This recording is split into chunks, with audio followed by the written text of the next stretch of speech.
across from you is the only person, and not parents, not society, not pornography. I mean, those are just excuses. I wanted to keep something with the person with me. I kept the mummified head and skull of one of the victims in a carrying case in my locker at work. It was a way of making me feel that they were a part of me.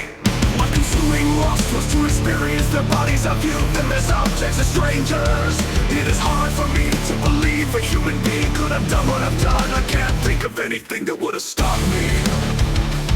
I don't care if I live or die, go ahead and kill me. I tried to keep the person alive by inducing a zombie-like state, by injecting bursts of dilute acid solution into their brain or hot water. It never did completely work. It's a process, it doesn't happen overnight. When you depersonalize another person and view them as just an object for pleasure and not a living, breathing human being, it seems to make it easier to do things you shouldn't do. My consuming lust was to experience their bodies. I viewed them as objects, as strangers. It is hard for me to believe a human being could have done what I've done. I can't think of anything that would have stopped me. I don't care if I live or die, go ahead and kill me. The killing was a means to an end. That was the least satisfactory part.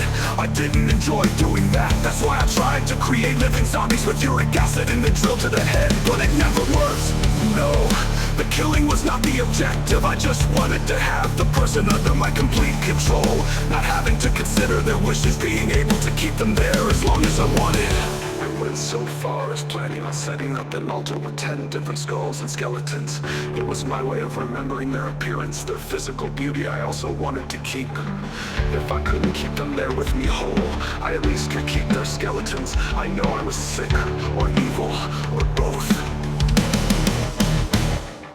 My consuming lust was to experience their bodies. I viewed them as objects, as strangers.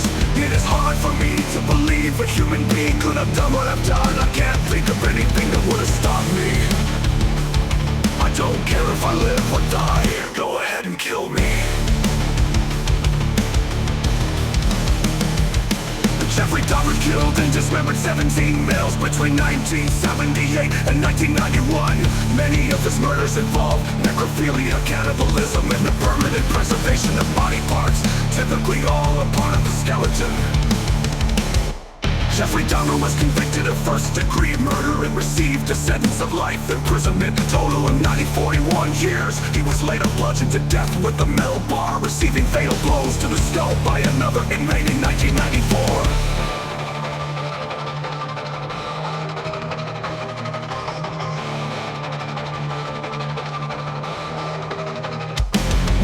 People must stop and prevent the violence and become more aware of untreated, unstable mental illness in our society. Let us never forget those innocent lives that were taken by this monster serial killer. You have our love and respect always.